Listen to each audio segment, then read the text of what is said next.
مجيد. قال الله تبارك وتعالى في كلامه المجيد: أعوذ بالله من الشيطان الرجيم. بسم الله الرحمن الرحيم. يسألونك عن الأهلة قل هي مواقيت للناس والحج وليس البر بأن تأتوا البيوت من ظهورها ولكن البر من اتقى وَأْتُوا الْبُيُوتَ مِنْ أَبْوَابِهَا وَاتَّقُوا اللَّهَ لَعَلَّكُمْ تُفْلِحُونَ.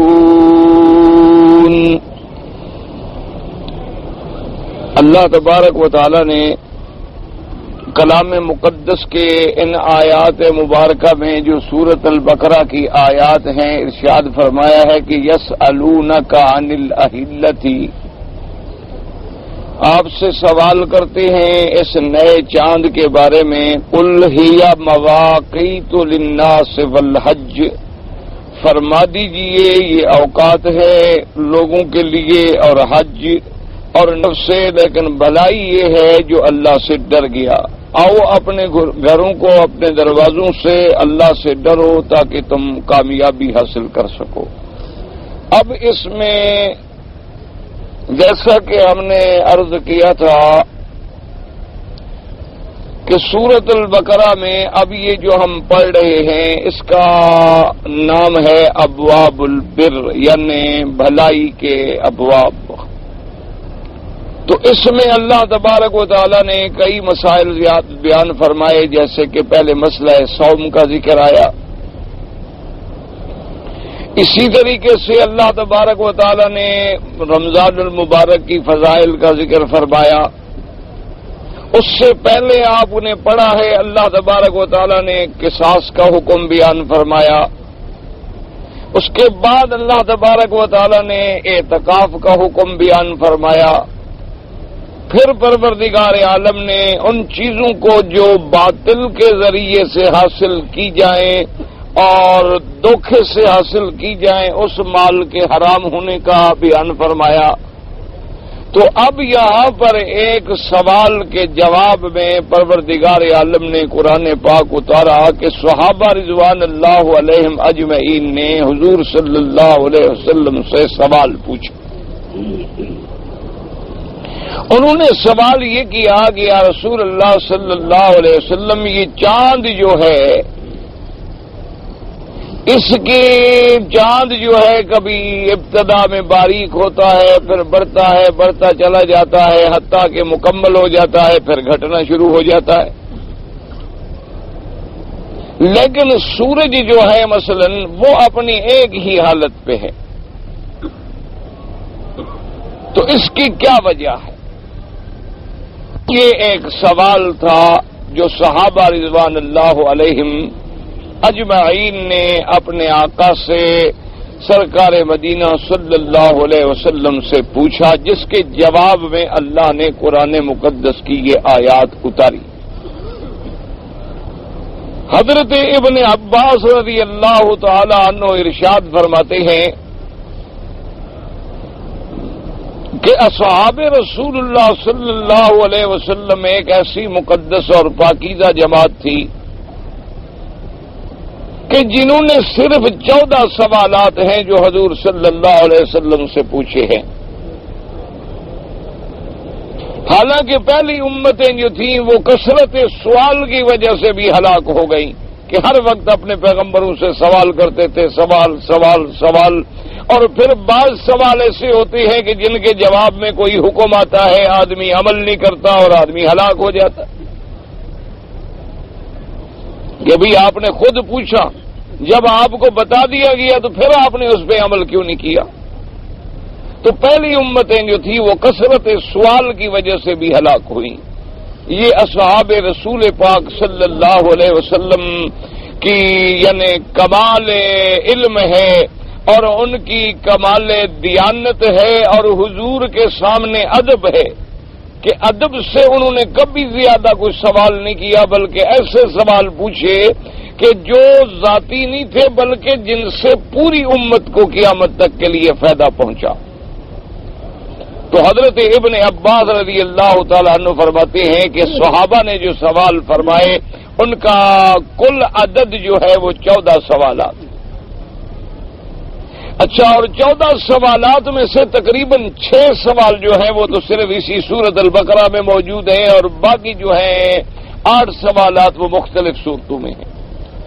ایسے کہ اس سے پہلے آپ ایک سوال پڑھ چکے ہیں، اذا سألک عبادی انی فإنی قریب. اے میرے مدنی صلی اللہ علیہ وسلم، اگر تجھ سے میرے بندے پوچھیں کہ کیا رب ہمارا قریب ہے یا دور ہے تو بتاؤ کہ میں قریب ہوں. تو یہ بھی ایک سوال تھا کہ صحابہ نے پوچھا تھا کہ یا رسول اللہ صلی اللہ علیہ وسلم، ہم اپنے رب کو جو پکاریں، ان دعاؤں کے اندر ہم پکاریں تو کیا ہمارا رب دور ہے، ہم زور زور سے پکاریں، یا ہمارے قریب ہے، ہم آہستہ سے پکاریں؟ تو اللہ نے فرمایا کہ انی قریب، میں تو بہت ہی قریب ہوں، بلکہ میں تو اقرب الیہ من حبل الورید، تو تمہاری شاہ رگ سے بھی تمہارے قریب. تو ایک سوال یہ تھا. اسی طرح سوال تھا یسألونک ماذا ينفقون. اسی طرح سوال تھا یسألونک عن الشہر الحرام. صحابہ نے سوال کیا کہ یا رسول اللہ صلی اللہ علیہ وسلم، ہمیں اللہ نے کتنی خرچ کرنے کا حکم دیا ہے، ہم کتنی خیرات کریں، کتنی صدقات کریں، اور کتنا جو ہے ہم اپنی ذات پہ خرچ کر سکیں. اور اسی طرح پوچھا حضور یہ حرمت والے مہینے جو ہیں، یہ مشہور ہے کہ حرمت والے مہینے، یہ کون سے حرمت والے مہینے ہیں اور حرمت سے کیا مراد ہے؟ تو ان کو جواب دیا کہ ابھی حرمت والے مہینے 4 ہیں، اور ان کے اندر قتال جو ہے، جنگ کرنا جو ہے وہ حرام ہے. یہ ان کی حرمت ہے کہ اس میں کوئی جنگ نہ کیا. وہ 4 مہینے کون سے ہیں؟ ذی القعدہ، ذی الحجہ، 2 مہینے یہ ہیں، اور اس کے بعد محرم اور رجب. یہ 4 مہینے جو ہیں یہ اشہر حرم. اسی طرح انہوں نے سوال پوچھا تھا کہ یسألونک عن المحیض قل هو اذى فاعتزلوا النساء فی المحیض. انہوں نے سوال پوچھا کہ یا رسول اللہ صلی اللہ علیہ وسلم، عورت جو ہے انسان کی اپنی بیوی ہے، وہ حیض کی حالت میں ہو تو اس وقت کیا حکم ہے؟ میاں بیوی حیض کی حالت میں مل سکتے ہیں یا نہیں مل سکتے؟ تو حکم ملا کہ نہیں مل سکتے، یہ تو پلیدی ہے اور یہ گندگی ہے. اس لیے مرد جو ہے ایام حیض میں اپنی بیوی سے مجامعت سے دور رہیں اور بالکل اس کے قریب بھی نہ جائیں، حتیٰ کہ بیوی پاک ہو جائے، غسل کر لے، صاف ہو جائے، پھر میاں بیوی ہیں ان کے لیے حلال ہے. تو یہ سوالات اس طرح 6 سوال جو ہیں تقریباً، اور جن میں سے ایک سوال یہ ہے جو ابھی آپ پڑھ رہے ہیں یسألونک عن الأہلہ. یہ 6 سوالات تو سورۃ البقرہ میں ہیں، اور باقی 8 سوالات جو ہیں وہ تقریباً دیگر سور میں. اسی لیے شریعت نے یہ حکم دیا ہے، یاد رکھ لیں، کہ آدمی بلا وجہ نہ سوالات کرے. لا تسألوا عن اشیاء ان تبد لکم تسؤکم. اللہ نے فرمایا ایسے نہ پوچھا کرو سوالات، اگر ہم ظاہر کر دیں تو پھر تمہیں رسوائی ہو اور تکلیف ہو. وہ سوال پوچھو جو آدمی کو پیش آ گیا، جس کی ضرورت ہے وہ سوال کریں، اہل علم سے جائیں، ان سے رجوع کریں. ایک یہ ہے کہ بس ایسے گھر میں بیٹھے ہوئے فرضی سوالات بناتے رہیں اور پوچھتے رہیں، تو یہ چیز اللہ اور اللہ کے رسول کے منشا اور حکم کے خلاف. جیسے بعض لوگوں کو ایک عادت ہو جاتی ہے، وہ ایسے تجسس کرتے رہتے ہیں اور سوالات کرتے رہتے ہیں کہ مثلا حضرت نوح علیہ السلام کی کشتی جو تھی وہ کس لکڑی سے بنی تھی، اب کیا ضرورت ہے؟ اور جی آدم علیہ السلام کو جو شیطان نے وسوسہ ڈالا فوسوس لہم الشیطان، تو وہ وسوسہ جی کیسے ڈالا تھا؟ بھائی اللہ نے کہہ دیا وسوسہ ڈالا، بات ختم ہو گئی. آپ زیادہ باریک بینی میں جانے کی کیا ضرورت؟ اللہ تبارک و تعالیٰ نے جب ایک بات کے بارے میں خود ارشاد فرما دیا کہ بھی آدم کو شیطان نے وسوسہ ڈالا، بس ڈال دیا۔ اب ہم اگر اس الجھن میں پڑے رہیں کہ وہ سانپ بن گیا تھا، وہ سانپ کے منہ میں گھس گیا تھا، سانپ پر جنت میں چلا گیا تھا، پھر اس نے وسوسہ ڈال دیا تھا، تو ان ابحاث کی اور ان تفاصیلات کی ہمیں ضرورت کیا ہے؟ پہلے یہ بتائیں ہمیں کیا فائدہ ہوگا؟ ایسے سوال کر لیتے ہیں، سوچتے رہتے ہیں، اور لوگوں نے بڑی بڑی بحثیں کی ہیں کہ جی ہاں حضرت ابراہیم علیہ السلام نے جب اپنے بیٹے حضرت اسماعیل علیہ السلام کو ذبح کرنے کے لیے آمادہ ہوئے اور اللہ نے قربانی قبول فرما لی، اور اللہ پاک نے لکھا وَفَدَيْنَاهُ بِذِبْحٍ عَظِيمٍ کہ اللہ نے ایک مینڈھا، ایک دمبا جو سمجھ لیں وہ بھیجا۔ اچھا جی وہ دمبا کیسا تھا اور وہ دمبا کہاں سے آیا تھا، پھر اس کا گوشت کس نے کھایا تھا؟ اب الذی لا الا تو ان چیزوں سے کوئی فائدہ بتلائیں آپ کو کیا ہو؟ فرض محال وہ گوشت ابھی پڑا ہو تو آپ کھا لیں گے، آپ ڈھونڈنے جائیں گے وہ گوشت۔ یعنی ان سوالات کا کیا فائدہ کیا؟ اسی لیے بعض سوالات جو ہوتے ہیں نا جی وہ انسان کو الجھن کا باعث بنتے ہیں، اور خاص طور پہ اس زمانے میں کہ جب حضور موجود ہے، وحی اتر رہی ہے، کوئی ایسی بات پوچھ لے اور اللہ سخت حکم نازل کر دے تو پھر ہم اس پہ کیسے پورا اتریں گے؟ ہم انسان ہیں، ہم کمزور لوگ ہیں، ایک ایسی بات ہم مانگ لیں اور اللہ پاک حکم فرما دیں پھر ہم پوری نہ کر سکیں، تو اس لیے حکم ہے کہ سوال وہ کرو جو ضروری ہے، ان چیزوں کے بارے میں مسائل پوچھو جو تمہیں پیش آ گئے ہیں، پیش آنے والے ہیں۔ آپ عمرے پہ جا رہے ہیں، عمرے کے مسائل پوچھ لیں، حج پہ جا رہے ہیں، حج کے مسائل سمجھ لیں، نماز پڑھنی ہے، نماز کے مسائل سمجھ لیں، زکوٰۃ دینی ہے، زکوٰۃ کے مسائل سمجھ لیں۔ بلا وجہ ایسے ابحاث اور ایسے تفاصیلات اور ایسے سوالات جس سے لوگوں میں یہ چرچا بنے کہ دیکھو جی فلاں آدمی نے کیسا سوال کیا ہے، حالانکہ وہ سوال شریعت کے خلاف ہوتا، یہ سوالات منع ہوتے ہیں شریعت۔ ایسے بعد لوگوں نے کتابوں میں بھی اللہ رحمت فرمائے، بہرحال اللہ مغفرت فرمائے، علماء سے بھی غلطیاں ہوتی ہیں، علماء بھی فرشتے تو نہیں ہوتے، انسان ہوتے ہیں۔ تو ایک آدمی نے جیسے سوال کیا کہ کیا جی متع کرنا حلال ہے؟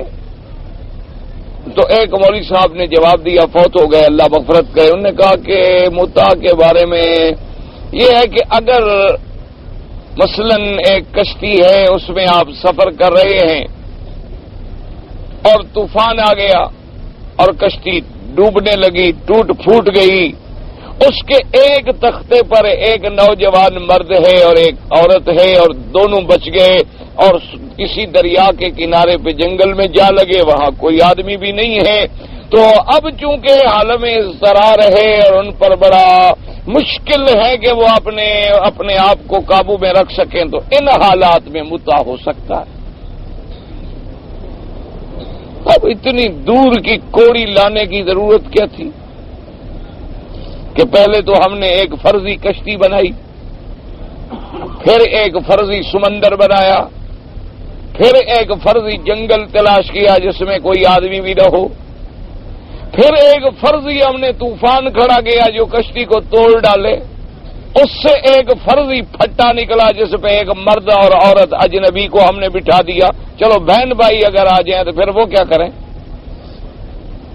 ایسے سوالات جو ہوتے ہیں نا دراصل یہ اللہ کو بہت ناپسند ہیں۔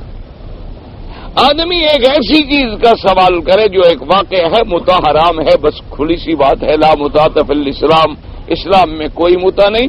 اللہ نے دو چیزیں باقی رکھی، الا علی ازواجہم او ما ملکت ایمانہم، اللہ نے فرمایا یا تجھ پر تیری بیوی حلال ہے یا جو جنگ کرو اور جہاد کے بعد جو باندی ملے تمہارے نصیب میں مجاہد کے آئے تو وہ اس کے لیے حلال ہے۔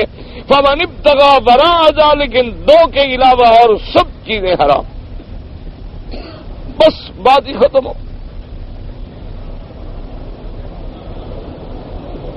تو اس لیے اب جو سوال ہے یسألونک عن الاہلہ، اب یاد رکھو اس سوال کے اندر کیا وجہ، ایک تو سوال ہے کہ اس میں مصلحت کیا ہے ہمارے لیے، سمجھو مسئلے کو کہ جی چاند بڑھتا ہے گھٹتا ہے بڑھتا ہے گھٹتا ہے، تو اس کے بڑھنے گھٹنے میں ہمارے لیے کیا مصلحت ہے، اور ایک سوال یہ ہے کہ اس کی حقیقت کیا ہے، یعنی کہ کیوں گھٹتا بڑھتا ہے، کیسے گھٹتا بڑھتا ہے۔ تو یہ سوال جو ہے یہ سوال تو بے فائدہ ہے کہ ہم اجرام سماویہ کی بحث میں الجھ جائیں کہ چاند کیسے بڑھتا ہے، کیوں بڑھتا ہے، کیوں گھٹتا ہے، کیوں کم ہوتا ہے، فلاں تارا کیسے روشن ہوتا ہے، ان بحث میں پڑھیں گے کوئی فائدہ نہیں ہوگا، اور اللہ اپنے بندوں کو ایسی بات میں ڈالنا ہی نہیں چاہتے جو ان کے لیے فائدہ نہ کرے۔ آج تک جتنی لوگوں نے تاروں کے ساتھ بحثیں کی ہیں تو کیا آپ مجھے بتلائیں کہ کیا فائدہ ہوا؟ خلا میں اسٹیشن بنا لیے، چاند پہ پہنچ گئے اور یہ کیا اور وہ کیا، نتیجہ کیا پوری دنیا کو غربت سے، فلاکت سے، تباہی سے، بیماریوں سے، بلاؤں سے، وباؤں سے بچا لیا؟ کیا ان کے ان ترقیوں سے عالم میں امن عامہ ہو گیا؟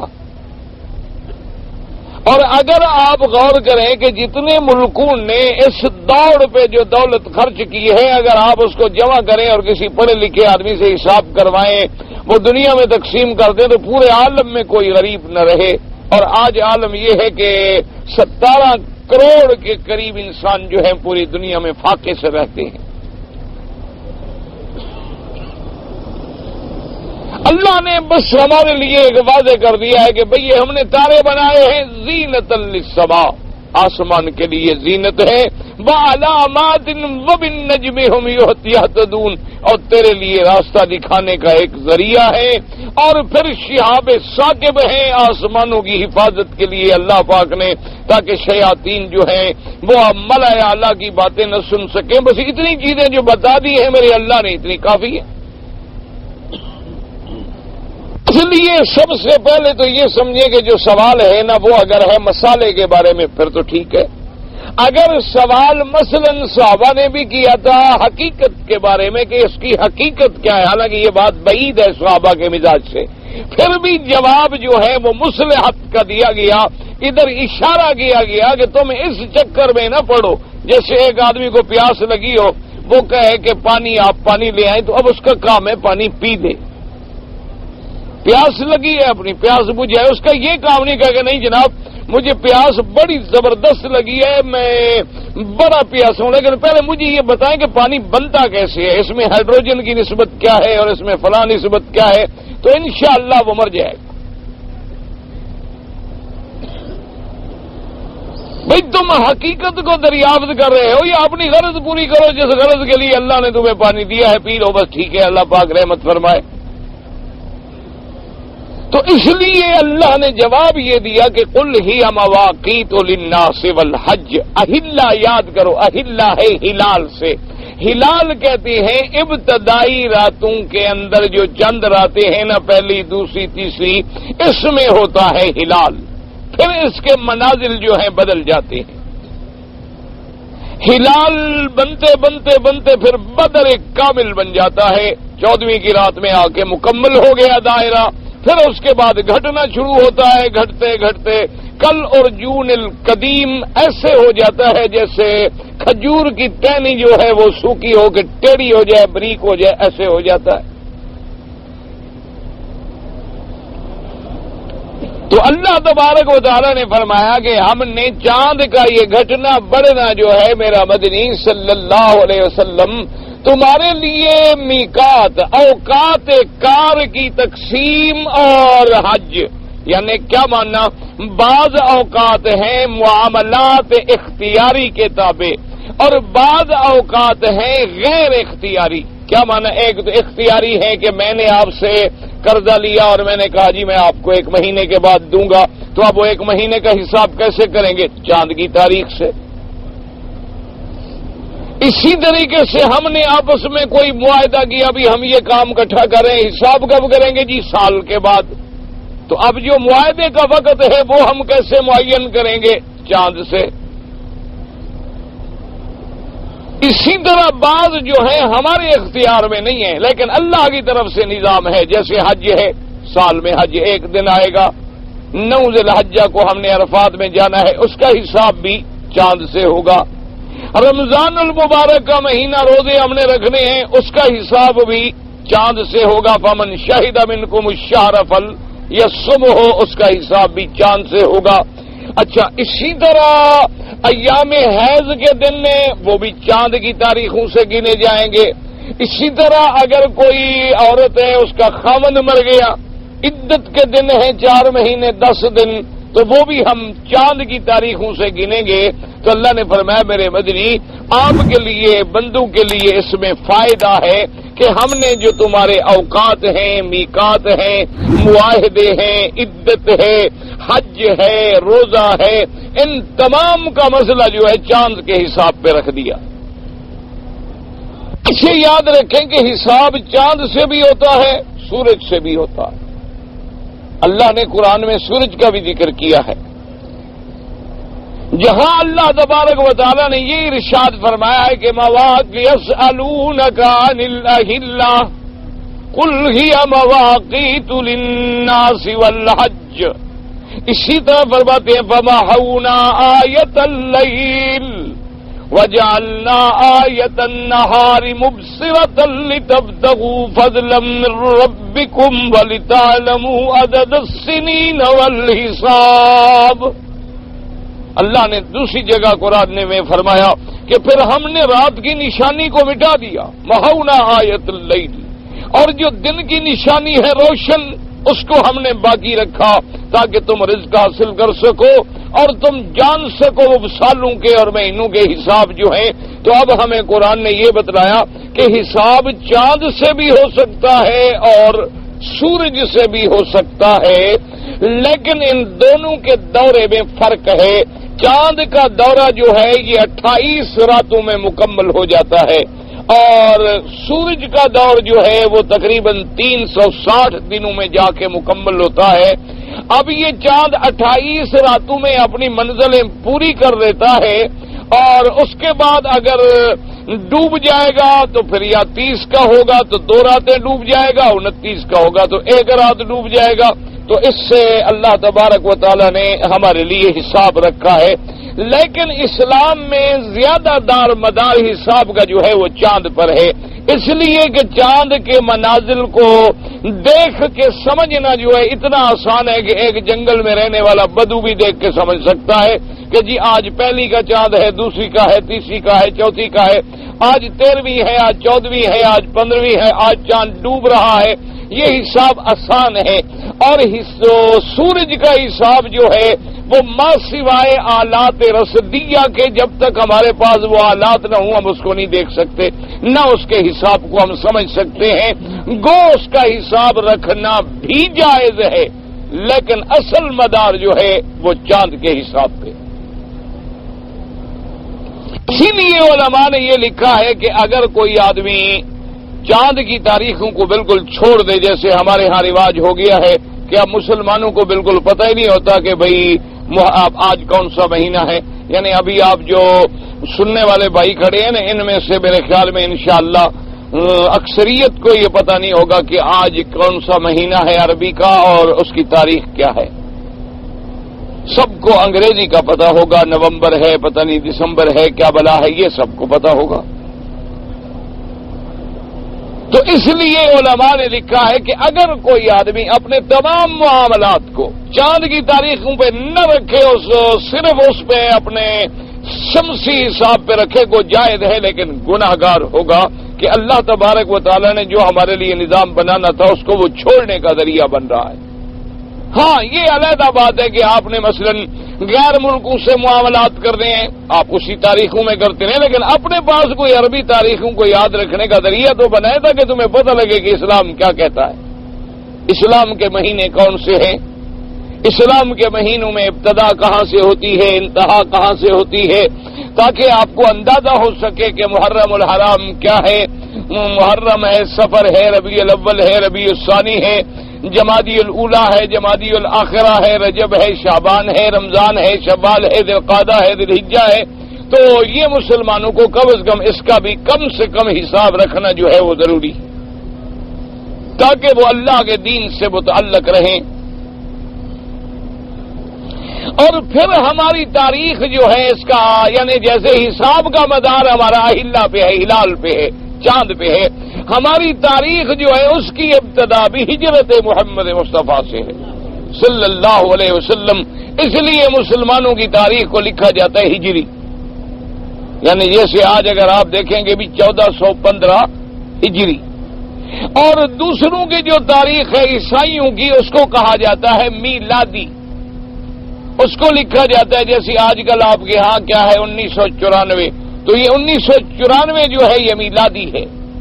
میلادی کا کیا معنی؟ انہوں نے اس کی ابتدا اور بنیاد رکھی ہے عیسیٰ علیہ السلام کے یوم میلاد سے، اس لیے دراصل یہ میلاد اور میلاد منانا اور میلاد کا تصور جو ہے، جس سے آج کل آپ دیکھتے ہیں بڑے بڑے لوگ جو ہیں جن کے پاس دولت، پیسہ، دنیا کافی ہے ماشاءاللہ، حلال حرام خیر یہ تو خیر سوچنے کی ضرورت نہیں، اب کون سوچتا ہے حلال حرام، یہ پرانے زمانے کی باتیں ہیں۔ بہرحال جن کے پاس پیسے زیادہ ہیں وہ آپ نے دیکھا ہوگا اپنے سالگرہ مناتے ہیں کہ جی آج میری 20ویں سالگرہ ہے، آج میری 50ویں سالگرہ ہے، 60ویں سالگرہ ہے۔ یہ کیا ہے؟ یہ دراصل اسی عیسائیت کا اور نصارہ کا اور انگریزوں کی اتباع اور تقلید ہے، ورنہ اس کا اسلام سے کوئی تعلق نہیں۔ اسی لیے تو اسلام نے دیکھے نا کہ جب صحابہ نے فیصلہ کیا کہ بھی ہم تاریخ کی ابتدا کہاں سے کریں، تو لوگوں نے کہا صحابہ نے کہ بھی جس دن حضور پیدا ہوئے ہم بھی اسی دن سے شروع کریں، تو صحابہ نے کہا پھر ہمارا اور نصارہ کا فرق کیا رہا؟ اگر ہم وہ بھی میلادی اور ہم بھی میلادی، وہ بھی سالگرہ والی پارٹی اور ہم بھی سالگرہ والی پارٹی۔ اچھا پھر یہ بھی ہے کہ کتنے بڑے مسلمان کا گھر کیوں نہ ہو، اگر سالگرہ منائیں گے نا جی وہی نصرانیوں والی شمع جلائیں گے، بالکل عین نصرانیوں کی طرح شمع جلائیں گے، پھر وہ پھونک ماریں گے، پھر ایک بڑا کیک ہوگا، پھر اس پہ ہیپی برتھ ڈے لکھوائیں گے، یعنی عین نقل کریں گے کہ یہ معلوم ہو کہ یہ واقعی نصارہ کی اولاد ہے۔ انا للہ و انا الیہ راجعون۔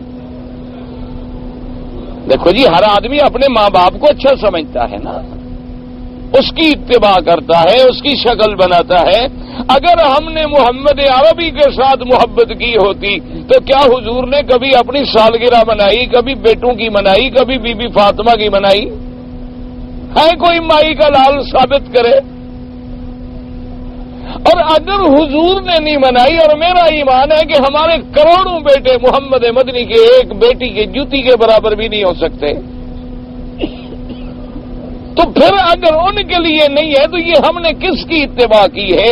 حضور نے نہیں منائی، صحابہ نے نہیں منائی، اہل بیت نے نہیں منائی، ہم جو یہ سالگرہ منا رہے ہیں آخر یہ کس کی رسم ہے؟ مجھے خدا کے لیے آپ واضح، اور جی یہ کو خوشی ہے، خوشی غیر اسلامی، وہ بھی خوشی ہوتی ہے۔ اس طرح تو پھر تم باقی کیا رہ گیا؟ دیوالی وہ بھی شروع کر دو، وہ بھی ایک خوشی ہوتی ہے، دیوالی بھی مناؤ، دیے جلاؤ، رنگ پھینکو، ہولی کھیلو، اور کیا ہے وہ بھی ایک خوشی ہے۔ کرسمس تم مناؤ، وہ بھی ایک خوشی ہے۔ تو یہ کیا؟ اس لیے یاد رکھے کہ اسلام نے نہ تو میلاد کو اہمیت دی، اور بعض صحابہ نے کہا بھی جس دن قرآن اترا ہے اس دن سے تاریخ شروع کرو۔ انہوں نے کہا بھی پھر قرآن تو 23 سال اترتا رہا ہے۔ انہوں نے کہا نہیں، جس دن میرے پاک مدنی نے ہجرت کی ہے، ہجرت سے اسلام چمکا ہے۔ جب اللہ کے نبی نے گھر چھوڑا، اسلام کے لیے قربانیاں دی، اسلام کے لیے اللہ کے پاک نبی نے اپنا محبوب وطن چھوڑا، اللہ کا گھر چھوڑا، کعبہ شریف چھوڑا، غاروں میں پناہ لی، چھپ چھپ کے سفر کیے، اور اسلام کو اللہ نے پھر 4 چاند لگائے۔ اب اسلام ہجرت کے بعد چڑھتا گیا، پھیلتا گیا، اور نے کہا ابتدا ہجرت صرف۔ اس لیے ہماری تاریخ بھی ہجری ہے اور ہمارا مدار بھی چاند پہ ہے۔ باقی بات یاد رکھیں، یہ جو لوگوں کے فلسفیانہ بحثیں ہیں نا جی کہ زمین گھومتی ہے یا چاند گھومتا ہے یا دونوں گھومتے ہیں، یا یہ بالعرض گھومتے ہیں یا پھر طول گھومتے ہیں، یا ان کی چکر جو ہے مستوی ہے یا قہقری ہے، یہ سب ایسی بیسی ہیں جن کا کوئی فائدہ نہیں۔ اللہ تبارک و تعالی نے قرآن پاک میں پہلی بات تو یہ سمجھ لیں کہ ان بحثوں میں ہمیں ڈالا ہی نہیں، ان الجھنوں میں ہمیں نہیں ڈالا۔ بس اللہ نے فرمایا تمہارا کام ہے عبادت کرو، میری ان نعمتوں پہ صنعتوں پہ غور کر کے اپنے خالق اور مالک کو پہچانو۔ بس تم زیادہ ان الجھنوں میں نہ پڑو گے جی زمین چکر لگاتی ہے یا چاند چکر لگاتا۔ قرآن پاک میں ایسے الفاظ ہمیں ملتے ہیں کہ جس سے ان دونوں کی نہ نفی ہوتی ہے نہ اثبات ہوتا ہے، تو اس لیے ہمیں اس الجھن میں پڑنے کی ضرورت کیا ہے؟ تو اب جناب سوال ہوا اہلہ کے بارے میں، تو اللہ نے اس کی مصلحتیں بتائیں کہ بھئی تم اس پہ بحث نہ کرو کہ چاند گھٹتا بڑھتا کیوں ہے، بس یہ سمجھو کہ اللہ نے تمہارے لیے اس میں اتنے بڑے فائدے رکھے ہیں، اور اللہ نے فرمایا پھر ہم نے ان کی منازل مقرر کی ہے۔ وَالْقَمَرَ قَدَّرْنَاهُ مَنَازِلَ حَتَّىٰ عَادَ كَالْعُرْجُونِ الْقَدِيمِ لَلشَّمْسُ يَنبَغِي لَهَا أَن تُدْرِكَ الْقَمَرَ وَلَا اللَّيْلُ سَابِقُ النَّهَارِ وَكُلٌّ فِي فَلَكٍ يَسْبَحُونَ، کہ سورج جو ہے غروب ہونے کے بعد عرش کے نیچے اللہ کو سجدہ کرتا ہے، اور اس کے بعد پھر حکم مانگتا ہے، اجازت مانگتا ہے کہ یا اللہ اب مجھے اجازت دیں، تو حکم ہوتا ہے کہ تم جہاں سے چلے تھے، جہاں سے طلوع ہوئے تھے وہاں سے طلوع ہو جاؤ۔ اسی طرح چلتا رہے گا چلتا رہے گا چلتا رہے گا، حتیٰ کہ ایک وقت آئے گا جب قیامت قریب آئے گی تو سورج آ کے اذن مانگے گا کہ یا اللہ مجھے اجازت دیں، اللہ حکم فرمائیں گے نہیں آج تم مغرب سے طلوع ہو جاؤ مشرق کے بجائے، تو پھر سورج جو ہے بجائے مشرق کے نکلنے سے مغرب سے نکلے۔ اور جب سورج کا طلوع مغرب سے ہو جائے گا تو ایک بات یاد رکھیں، پھر توبہ کے دروازے بند ہو جائیں گے، پھر ہم لاکھ توبہ کریں توبہ قبول نہیں ہوگی۔ بس وہ آخری نشانی ہوگی کہ اذا طلعت الشمس من مغربها اغلقت ابواب التوبہ او کما قال رسول اللہ صلی اللہ علیہ وسلم، کہ جب سورج مغرب سے نکلے گا تو بس توبہ کے دروازے بند ہو گئے، پھر توبہ قبول نہیں ہوگی، اور پتہ نہیں کب نکلے گا، اس لیے آدمی کو چاہیے کہ توبہ میں غفلت نہ کرے۔ اب اس پر بھی بڑے بڑے لوگوں نے پھر بحث کی ہے کہ دیکھو جناب سورج کیسے جاتا ہے اور کیسے سجدہ کرتا ہے، اور پھر جب عرش اللہ کا جو ہے وہ تو تمام آسمانوں سے بھی بڑا ہے زمینوں سے بھی بڑا ہے، تو اس کا مطلب یہ ہوا کہ ہر وقت سورج تو عرش کے نیچے ہے، پھر عرش کے نیچے جا کے سجدہ کرنے کا کیا مطلب؟ اللہ پاک نے فرمایا نا وسیع کرسیہ السماوات والارض ولا یؤودہ حفظہما وہو العلی العظیم، وہ کرسی اتنی بڑی ہے کہ 7 آسمانوں سے بھی بڑی ہے اور عرش اس سے بھی بڑا ہے، تو جب کرسی نے 7 آسمانوں کو اپنے احاطے میں لیا ہوا ہے اور عرش اس سے بھی بڑا ہے تو ہر چیز تو اس کے نیچے ہو گئی۔ انہوں نے کہا جی پھر عرش کے نیچے جانے کا کیا مطلب؟ انہوں نے کہا جناب عجیب بات ہے، پھر سورج تو ہر وقت کہیں ڈوب رہا ہے کہیں نکل رہا ہے، کہیں ڈوب رہا ہے کہیں نکل رہا ہے، آپ کے ملک میں اگر غروب ہو رہا ہے تو دوسری جگہ تو طلوع ہو رہا ہے، اور ایک جگہ طلوع ہو رہا ہے دوسری جگہ غروب ہو رہا ہے۔ اچھا بعض ملکوں میں ایسا ہے کہ غروب اور فوراً طلوع ان کو عشاء کا وقت بھی نہیں ملتا، بعض ملک ایسے ہیں کہ جہاں سورج ڈوبنے کے بعد فوراً نکل آتا ہے، یعنی مغرب آپ ابھی پڑھتے ہیں سلام پھیرا اور صبح ہو گئی، اس لیے وہاں علماء نے کہا کہ عشاء کی نماز ہے ہی نہیں، کیونکہ عشاء کی نماز تو تب ہو جب وقت آئے، جب وقت نہ آئے تو ہم نماز کیسے پڑھیں؟ ان الصلاۃ کانت علی المؤمنین کتابا موقوتا، کہ نماز کے لیے اللہ نے اوقات معین کیے ہیں، وقت آنے سے پہلے ہم نماز پڑھ نہیں سکتے، جب وقت ہی نہیں آیا تو ہم کیا کریں؟ جیسے مثلا دیکھیں نا کہ بعض اوقات بعض ملکوں میں 9 گھنٹے کا روزہ ہوتا ہے، بعد میں 12 کا ہوتا ہے، بعد میں 18 گھنٹے کا روزہ ہوتا ہے۔ جب تک سورج نہ ڈوبے تو ہم افطار نہیں کر سکتے، لمبا ہوتا ہے تو ہونے دیں۔ تو اس لیے وہ کہتے ہیں کہ جی جب سورج ایک جگہ نکل رہا ہے، دوسری جگہ طلوع ہو رہا ہے، ایک جگہ ڈوب رہا ہے، دوسری جگہ ابھر رہا ہے، تو یہ کیا ہے کہ حدیث میں ہے کہ جی چاند عرش کے نیچے سورج جاتا ہے اور خدا کو سجدہ کرتا ہے، وہ نعوذ باللہ منکر حدیث بن گئے، انہوں نے حدیثوں کا بھی انکار کر دیا۔ یہی وہ مشکل مسئلہ ہے، دعا کرو اللہ ہم سب کو ہدایت پہ رکھے۔ مولانا گزرے ہیں مولانا محمد حسین بٹالوی، بہت بڑے عالم تھے اور اہل حدیث تھے، بڑے مشہور عالم گزرے ہیں، اللہ ان کی قبر پہ رحمت کرے۔ مولانا ثناء اللہ صاحب انورسری، اور اسی طرح مولانا محمد حسین بٹالوی، اسی طرح سید اسماعیل غزنوی، سید داؤد غزنوی، نواب صدیق حسن خان رحمت اللہ علیہم، یہ لوگ جو ہیں اہل حدیثوں کے بڑے بڑے علماء گزرے ہیں۔ انہوں نے خود اپنی کتابوں میں لکھا ہے کہ ہمارا جو مسئلہ کہنا اہل حدیث ہے ایسے جیسے تلوار کی دھار پہ آدمی کھڑا ہو۔ انہوں نے کہا بس ہے پھر یہی بات کہ چل رہا ہے تو ٹھیک ہے، ورنہ گرا تو بس گردن گئی، پھر بچنے کی کوئی امید نہیں۔ کیوں نے کہا کہ آخری سٹیج پر ہم نے لا کے اپنے ساتھیوں کو کھڑا کر دیا ہے کہ بس نبی کے سوا کسی کی بات نہیں ماننی، جہاں نبی کی بات سمجھ نہ آئی نبی سے بھی گئے۔ اور جو آدمی پہلے استاد کی بات سے ڈرتا ہے، پھر شیخ کی بات سے ڈرتا ہے، پھر امام کی بات سے ڈرتا ہے، وہ اتنا جلدی نہیں جاتا۔ اس کو تو اگر آپ کہہ دیں کہ جی فلاں بزرگ نے یہ بات کی تھی، وہ کہے گا اچھا ماشاءاللہ جی وہ بہت بڑے اللہ والے آدمی تھے، امید ہے بڑی اچھی بات ہو، بڑی صحیح بات۔ وہ تو ایک بزرگ کی بات سننے کے بعد بھی ڈر جاتا ہے، تو وہ کیسے نفی کر دے؟ وہ نبی کی بات کا گستاخی تو نہیں کر سکتا۔ اور جب آدمی آخری سٹیج پہ آ جائے باقی تو سب ختم ہو گئے نا جی، مانو چھوڑو جی امام کیا ہوتے ہیں، اچھا ابھی فلاں صحابی کا کون ہے جی، کیا ہے جی صحابی بندے تھے، ہم بھی بندے ہیں، وہ بھی انسان ہم بھی انسان، اچھا بس ہم تو صرف اللہ کے رسول کا قول مانیں گے اور کسی کا نہیں مانتے، ٹھیک ہے جی۔ اور جب قول رسول سمجھ نہ آیا نتیجہ کیا نکلا؟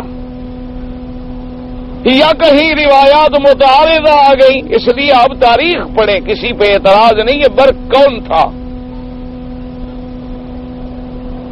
اسی طرح آپ دیکھیں جس نے دو پرویز کون تھا اصل میں، ذرا تاریخیں اٹھا کے دیکھیں یہ کون لوگ تھے، ان کا اصل کیا تھا۔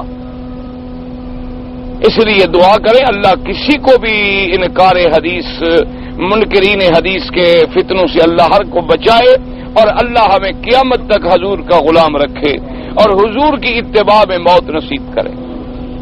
ہم نے تو ان ائمہ کو بھی اس لیے آنکھوں پہ بٹھایا ہے کہ ہمیں یہ محبوب کی بات سناتے ہیں۔ بات کو سمجھیں، دیکھیں نا جی کوئی آدمی میرے پاس میرے محبوب کا میرے دوست کا خط لے آئے، وہ مجھے پیارا لگے گا کہ میں اس کو ڈنڈا لے کے کھڑا ہو جاؤں مارنے؟ ایک آدمی اگر مجھے میرے محبوب کا میرے دوست کا میرے بھائی کا خط لے آ کر دے کہ جناب میں آپ کے فلاں دوست کا خط لایا ہوگا، جناب آپ آرام سے بیٹھیں، مجھے عشاء کے بعد ملیں، آرام سے ملیں گے، ہم کھانا وانا اکٹھے کھائیں گے، پھر میں اس سے کیا حال ہے جناب میرے دوست کا کیا حال تھا، آپ کب ملے تھے، کب وہاں سے روانہ، اور اس نے آپ کو کیا کہا تھا، تو اصل تو میں اپنے دوست کی عزت کر رہا ہوں۔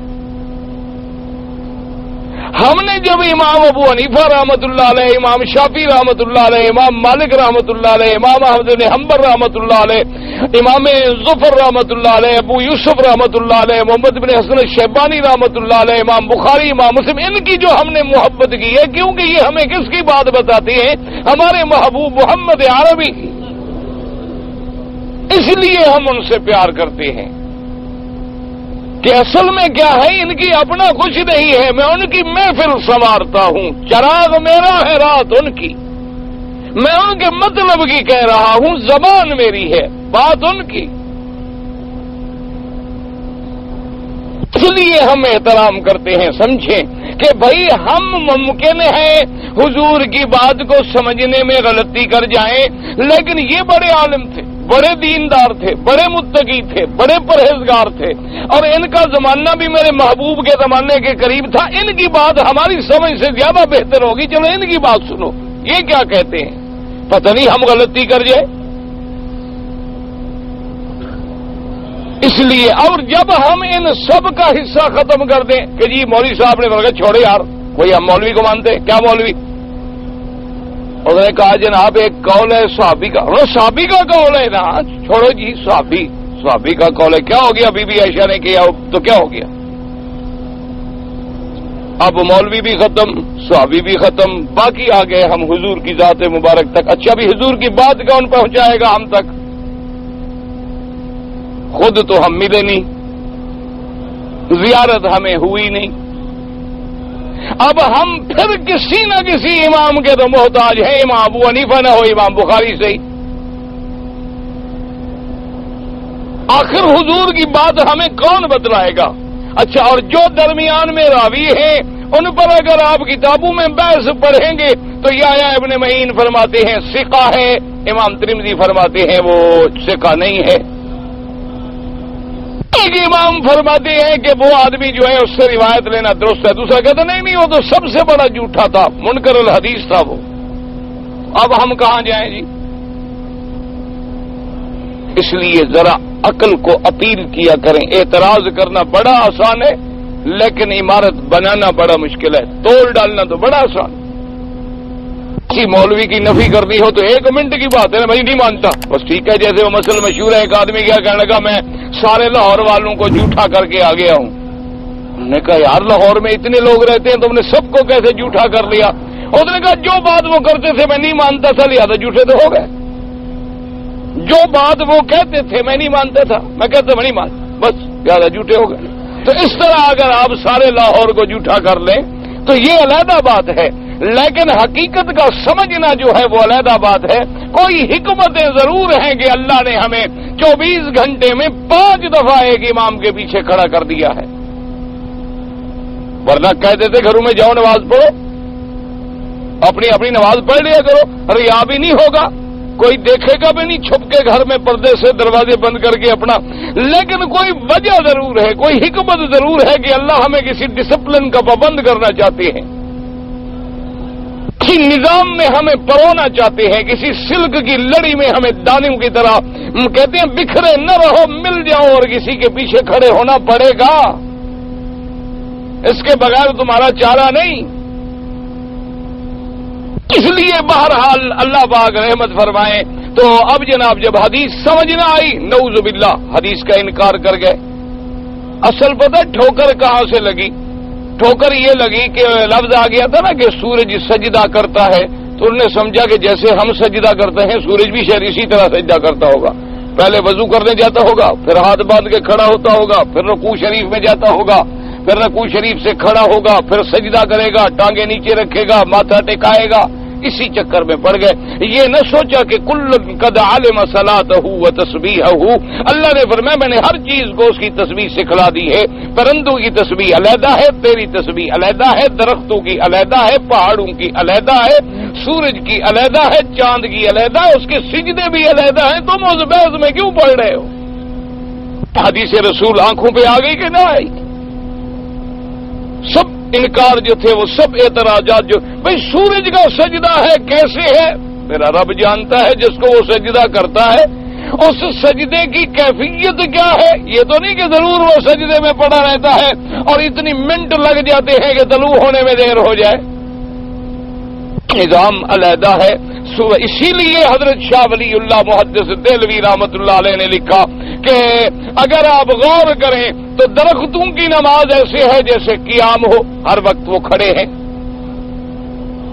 انہوں نے کہا جانوروں کی نماز ایسے ہے جیسے ہر وقت وہ رکوع میں کھڑے ہوں. بعض جانوروں کی نماز ایسے ہے جیسے سجدے میں پڑے ہوں, ان کی ٹانگیں ہیں ہی نہیں, وہ زمین پہ پڑے رہتے ہیں. اور بعض پہاڑوں پہ نظر ڈالو تو معلوم ہوگا جیسے بندہ تشہد میں بیٹھا ہوتا ہے, پہاڑ بیٹھ گئے ہیں اللہ کی تسبیح کے لیے. اور ان سب نمونوں کو جمع کیا ہے اللہ نے ایک چھوٹے سے بندے میں کہ اس کے اندر قیام بھی ہے, رکوع بھی ہے, سجود بھی ہے, تشہد بھی ہے, قرات بھی ہے, ذکر بھی ہے, قرآن بھی ہے, سبحان ربی الاعلی بھی ہے, سبحان ربی العظیم بھی ہے. ہر چیز کی ایک تسبیح. من شیء الا یسبح بحمدہ. ہر چیز اللہ کی تسبیح کرتی ہے, لیکن اس کی تسبیح کیسے ہے تم نہیں سمجھ سکتے ہو. جب اللہ فرماتے تم نہیں سمجھ سکتے ہو تو عقل لڑا گیا ہے، حدیث کے انکار کرنے کا کیا فائدہ؟ ہمارے عقل حدیث کے تابع ہے، حدیث ہمارے عقل کے تابع نہیں ہے۔ ہمارے تمام عقول جو ہیں وہ فرمان رسول کے تابع ہیں۔ ہمارے عقل غلطی کر سکتے ہیں لیکن لسان نبوت غلطی نہیں کر سکتی۔ ہمارے افہام ناقص ہو سکتے ہیں لیکن فرمان خدا کبھی ناقص نہیں ہو سکتا۔ اس لیے اللہ نے فرمایا کہ ہم نے چاند میں تمہارے لیے بڑی آسانی رکھی ہے، وقت معلوم کرو، حج کا، عبادت کا، روزے کا، صوم کا، عدت کا، معاہدوں کا، سب تمہارے لیے ہم نے اہلہ میں رکھ دیا ہے۔ اور اس کے بعد ایک دوسرا مسئلہ بھی اللہ پاک نے یہی بیان فرما دیا، فرمایا وَلَيْسَ الْبِرُّ بِأَن تَأْتُوا الْبُيُوتَ مِن ظُهُورِهَا۔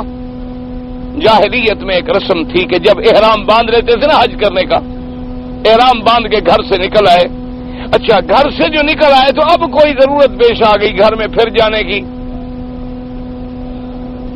کہنے لگا وہ تو یار کمال ہے، میں سب کچھ لے آیا ہوں تو ٹکٹ پاسپورٹ ہی گھر رہ گیا، اور تو سب کچھ ساتھ ہے، اب اس کے بغیر سفر نہیں ہو سکتا۔ اب کہتے جی احرام باندھ کے ہم گھر سے نکل آئے ہیں پھر کیسے جائیں؟ کہتے ہاں اس کا ایک طریقہ ہے کہ پیچھے سے جا کے دیوار توڑ کے یا پھلانگ کے چلے جاؤ، یہ تو جائز ہے، دروازے سے نہ جاؤ۔ جیسے ہمارے یہاں بھی ماشاءاللہ مسلمان بھی بڑے سمجھدار ہیں، کہتے ہیں منگل کو نہ جاؤ، کہتے ہیں منگل اور بدھ کے دن کو سفر نہ کیا کرو، کہتے ہیں بڑے منحوس دن ہیں، اگر اس دن بیٹا پیدا ہو تو پھینک دیتے ہیں، وہ بھی تو پھر منحوس ہوگا۔ اچھا اسی طرح کہتی ہیں کہ جی آپ جا رہے تھے، اس نے کہا او بھائی جان بازو کا، او یار بس ستیہ ناس، میرا تو کام ہی، پیچھے سے آواز دیتی، میں بڑا ضروری کام کر جا رہا تھا، تم نے تو میرا ستیہ ناس کر دیا، لا حول ولا قوت۔ اچھا بیٹھو، چلو جی بس ٹھیک ہے نہیں جاتے جی، اب تو کام ہوگا ہی نہیں جی، جانے کا کیا، پیچھے سے جی آواز دے دی، آواز یعنی میرے کام کی تقدیر اس آواز والے کے ہاتھ میں تھی۔ جا رہے ہیں ماشاءاللہ بلی آ گئی اور وہ بھی کالے رنگ کی، رو فوراً دوڑا، استغفر اللہ لا حول ولا، بس کام برباد ہو گیا جی، بلی نے راستہ ہی کاٹ دیا۔ اللہ نے جس کو احسن تقویم بنایا ہے اس کی تقدیر بلی بدل دیتی ہے۔ دیکھو سبحان اللہ، عقل کیسا ہے، کتا گزر جائے پھر نہیں تقدیر خراب ہوتی، کیونکہ کتا تو انگریز کو پیارا ہے، وہ کیسے راستہ خراب کر سکتا، وہ تو ان کا بھی محبوب ہے، اس محبوب کا جو محبوب ہے۔ یہ بھی اب مسلمان بطور فیشن کاروں میں بٹھاتے ہیں، سیٹوں پہ ساتھ بٹھاتے ہیں، رات کو کٹھے سلاتے ہیں، ماشاءاللہ جناب اس کے باقاعدہ شیمپو سے نہلاتے ہیں، مکھن کھلاتے ہیں، غریب کا بچہ بھوکا مر جائے کوئی فرق نہیں پڑتا، بارہ یہ ٹونی تو بھوکا نہ مرے نا، یہ کیا ہے کبھی سوچا بھی ہے؟ اور اللہ نے اگر قیامت میں ہمیں جس چیز کو ہم محبوب رکھتے ہیں کتے کے ساتھ ہمارا حشر کر دیا تو پھر کیا ہوگا؟ کیونکہ جو جس چیز کو محبوب رکھتا ہے اسی میں اٹھایا جائے گا، جس قوم کی شکل بناتا ہے اسی میں اٹھایا جائے گا، یہ تو فرمان رسول ہے صلی اللہ علیہ وسلم۔ تو یہ جاہلیت میں بھی رسم تھی کہ بھی گھر جانا ہے تو پیچھے سے نقب لگا کے چلے جاؤ، دروازے سے داخل نہ ہوں، کیوں اب تو ہم گھر سے نکل آئے، احرام باندھ دیا، اگر ہم واپس چلے گئے تو ہمارا تو حج خراب ہو گیا۔ دیکھا نہیں ہمارے کئی آدمی آ جاتے ہیں بیچارے، کراچی کو ٹکٹ میں گڑبڑ ہو جائے نہ آ سکے پھر کراچی رہ جاتے ہیں سمجھدار آدمی، جس دن حاجی واپس ہوتے ہیں وہ بھی ہار پہن کے گھر چلے جاتے ہیں۔ اگر پہلے چلے جائیں لوگ کہیں یار دیکھو یہ وہاں بھی تھا آگے، اس لیے اس کو اللہ نے آنے نہیں دیا، اس لیے وہ سمجھدار آدمی کراچی رہ جاتے ہیں، وہ کہتے ہیں جب حاجی جائیں گے نا ہم بھی گلے میں ہار ہی ڈالنا ہے اور کیا ڈالنا ہے، باقی جو حج پڑھ کے آ رہا ہے الحمدللہ دین اس کو بھی نہیں آتا، مجھے بھی نہیں آتا، مسئلہ اس کو بھی نہیں پتا مجھے بھی نہیں پتا، جیسے وہ اللہ کی رحمت سے خالی کیا تھا خالی آ رہا ہے، اسی طرح اللہ کا فضل ہے میں بھی خالی ہوں، ہیں تو ہم دونوں برابر، فرق اتنا ہے وہ سمندر کے ادھر سے آ رہا ہے میں ادھر سے آ رہا ہوں، ہیں دونوں برابر اللہ کی رحمت سے۔ حج 10 پڑھ لو پھر بھی میں یعنی یقین کرو اب تک میں جانتا ہوں جو لوگ 20 سال سے کعبے کا طواف کریں لیکن پھر بھی طواف صحیح نہیں کرتے، کبھی پوچھا ہی نہیں، پوچھنا چاہتے ہی نہیں، علم سیکھنا ہی نہیں چاہتے، ابھی تک طواف کا بھی پتہ نہیں۔ حج کے دن جناب میں نے کئی لوگ دیکھے ہیں ماشاءاللہ جو ہر سال حج پڑھتے ہیں، اللہ کی رحمت سے ہر سال غلطی کرتے ہیں، پھر آگے مسئلہ پوچھتے ہیں کیوں؟ ضرورت ہی نہیں ہمارے نزدیک۔ یہ تو ایک یعنی تمہارا غیر ضروری، جیسے ہمارے یہاں ہوتے ہیں نا جی، ہمارے یہاں جو بڑے بڑے کالج ہیں نا سے، اس میں سب سے غیر ضروری جو پرچہ ہوتا ہے وہ اسلامیات کا ہوتا ہے کہ بھئی اگر آپ کو خیال ہو تو دیکھ لو، مطلب کوئی ضرورت نہیں کہ اسلام سیکھو۔ سب سے جو غیر ضروری پیریڈ ہوتا ہے نا وہ اسلامیات کا ہوتا ہے، اور اللہ کے لطف رحمت یہ ہے کہ وہ اسلامیات والا پیریڈ پڑھانے والا آدمی کون ہوتا ہے؟ جو بالکل غیر اسلامی لباس میں اور غیر اسلامی حرکات و سکنات میں ہوتا ہے۔ شرط لگا لیں، آپ جا کے دیکھ لیں، اب ایک آدمی پروفیسر سگریٹ ہاتھ میں لے کے وہاں کلاس روم کے باہر سگریٹ پھینکے، وہ آگے تمہیں اندر اسلام پڑھائے گا؟ کہ اپنے اندر میرے بھائی جب اسلام داخل نہیں ہوا تمہارے سامنے کیا تشریح کرے گا؟ اسی طرح اللہ نے فرمایا یہ کوئی نیکی شیکی نہیں کہ دروازے پیچھے سے الٹو اور پیچھے سے دیواریں توڑ ڈالو، باطل البیوت من ابوابہا۔ اصل نیکی کیا ہے؟ ولکن البر من اتقی۔ اصل نیکی یہ ہے کہ تم اپنے اللہ سے ڈرو، جو اللہ سے ڈر گیا وہی کامیاب ہو گیا۔ اللہ سے ڈرو، اللہ کے حکم پہ چلو، اپنے عقل نہ لڑاؤ، اپنی طرف سے غیر ضروری چیزوں کو ضروری نہ بناؤ، اپنی طرف سے غیر دینی چیزوں کو دین نہ بناؤ۔ اسی کا نام ہے یہ جو بدعات ہو رہی ہے، یہ کیا ہے کہ غیر ضروری کو ہم نے ضروری بنا ڈالا ہے۔ وہ حکام جن کا قرآن و سنت میں ذکر تک نہیں ہے وہ ہمارے نزدیک فرض کے برابر بن گئے ہیں، اور فرض ہم سے چھوٹ گیا ہے۔ 12 ربیع الاول کو میلاد کرنا ضروری ہے، 5 نمازیں نہیں پڑھتا تو نہ صحیح۔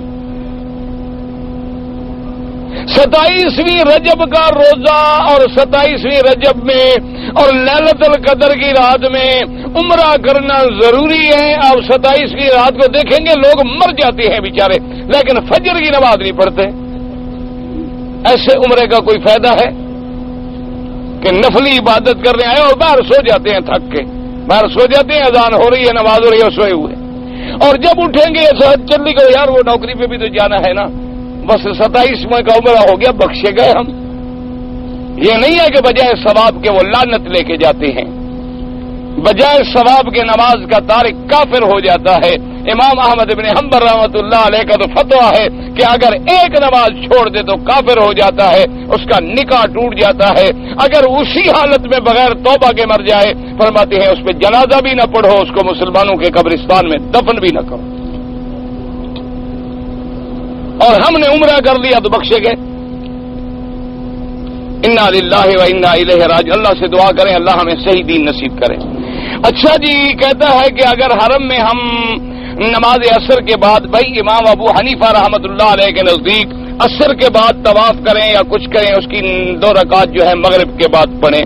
باقی ائمہ کے نزدیک حرم کے اندر ہر وقت جائز ہے۔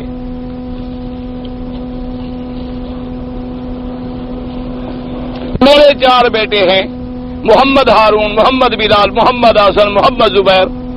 اچھا اگر آپ نے اسی طرح نہ پڑھا تو قیامت میں آپ کا گریبان پکڑوں گا، دعا کرو۔ اسی طرح دعا کرائی جاتی ہے ڈنڈے سے؟ اچھا ڈنڈے سے بھی کوئی دعا ہوتی ہے؟ بڑی عجیب دعا ہے یہ، تم نے اچھا طریقہ سکھایا۔ وہ جیسے پٹھان نے کہا تھا نا کہ ہندو کو کلمہ پڑھو، پڑھو کلمہ۔ اس نے کہا میں ہندو ہوں، کلمہ کیسے پڑھوں؟ اس نے کہا پڑھو کلمہ۔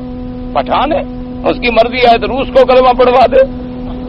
ہمارا خان ہے، بگڑ گیا تو پھر بگڑ گیا، پھر اس کے سامنے کفر کی طاقتیں ختم ہو جاتی ہیں۔ اچھا پھر آپس میں بگڑ جائے تو مرضی، خان ہے نا جی۔ تو اس نے کہا کلمہ پڑھو۔ اس نے کہا بھائی میں ہندو ہوں، کلمہ کیسے پڑھوں؟ اس نے کہا کچھ پڑھتا ہے کہ ابھی اٹھا کے گاڑی سے باہر پھینکے؟ اس نے کہا بھائی پڑھتا ہوں، ڈر کے مارے کیا کرے، گولی کے سامنے سب پڑھتے ہیں۔ اس نے کہا پڑھتا ہوں خان، مجھے آتا نہیں، پڑھاؤ۔ کہنے کا یار آتا تو مجھے بھی نہیں۔ یہ اچھی دعا ہے تم مجھ سے کروا رہے ہو بھائی۔ بہرحال اللہ تمہارے بچوں کو اچھا کرے، تم ہمارے بچوں کے لیے دعا کرو، ہم تمہارے بچوں کے لیے دعا کریں۔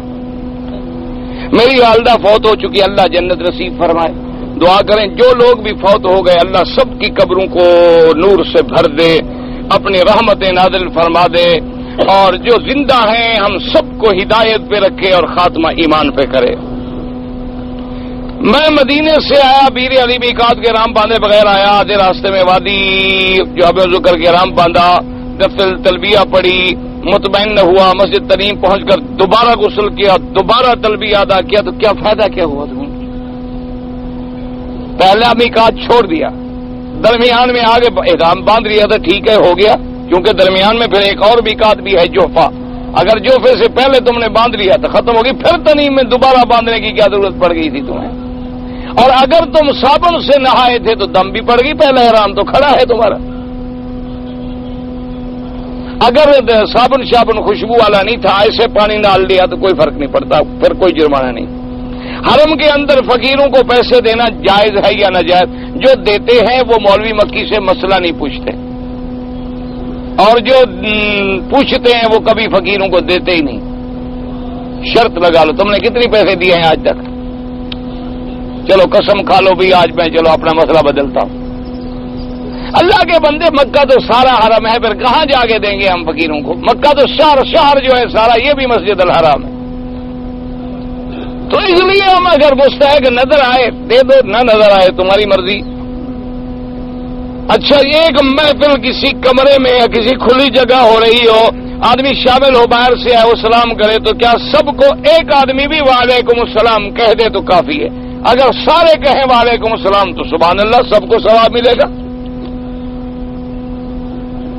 جی کہ ہم اسلام نے ہمیں 4 بیویوں کی اجازت دی ہے، حضور کے بعد جب وفات ہوئی تو 9 بیویاں تھیں، حضور کو 9 کی اجازت تھی، ہمیں 4 کی تھی، انہیں بھی اللہ نے اجازت دی، ہمیں بھی اللہ نے اجازت دی، اور پھر اللہ نے عدل کیا، حضور کو اب اس کے بعد بیوی بدلنے کی اجازت نہیں تھی، یعنی کوئی مر جائے تو حضور اور نکاح نہیں کر سکتے تھے، اگر حضور طلاق دے دیں تو حضور اور نکاح نہیں کر سکتے تھے، لیکن امت کو اجازت ہے 4 میں، اگر 4 رات مر جائیں تم کل 4 اور کر لو، پھر ان کو مہینے کے بعد تم مار ڈالو تو پھر 4 اور کر دو، تمہاری بھی تو 20-25 ہو جائیں گی۔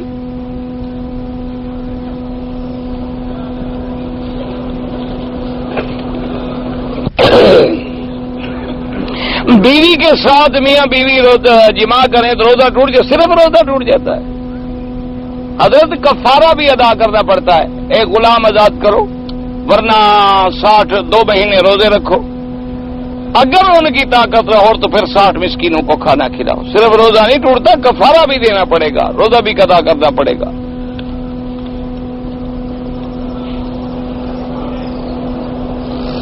جی کے فقہ حنفی کے مطابق اگر امام مثلا غیر المغضوب علیہم والضالین آمین کر کے چپ کر جائے، سکتہ کرے، تو اس وقت فاتحہ پڑھ لے، حنفیوں کے نزدیک نہیں، کیونکہ امام صاحب فرماتے ہیں کہ اب امام جو چپ کر کے کھڑا ہے کس انتظار میں کہ مقتدی فاتحہ پڑھ لے، تو لہذا امام مقتدی بن گیا، مقتدی امام بن گیا، کیونکہ امام تو اب ان کے انتظار میں ہے نا، وہ تو ان کے تابع ہو گیا کہ وہ پڑھ لیں تو میں آگے شروع کروں، تو امام کو امام ہونا چاہیے، مقتدی تو نہیں بننا چاہیے۔